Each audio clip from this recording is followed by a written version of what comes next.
In today's video, let me show you how to use the Wells Fargo WellsTrade Investing app.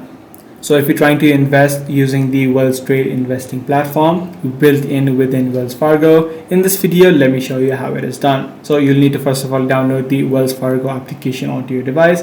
And once the application has been downloaded, you can use the online banking credentials in order to log into your account. You'll be able to find the WellsTrade option if you scroll past your checkings or savings account, and normally you'll be able to see the option which says WellsTrade or brokerage account. Once you tap and head over to it, the first thing that you need to do is fund your account. So you can use your checking or savings account in order to fund your investing. So once you have funded your account, the first thing that you can straight away do is your order. So you can search for the exact stock that you're trying to buy or invest in, such as Apple. You can search for the ticker symbol and you'll be able to add in the exact dollar amount that you're trying to purchase. So this is the exact steps that you'll need to follow in order to use the Wells Fargo WellsTrade Investing app. If this guide video was helpful to you, be sure to subscribe. I'm going to see you in the next one.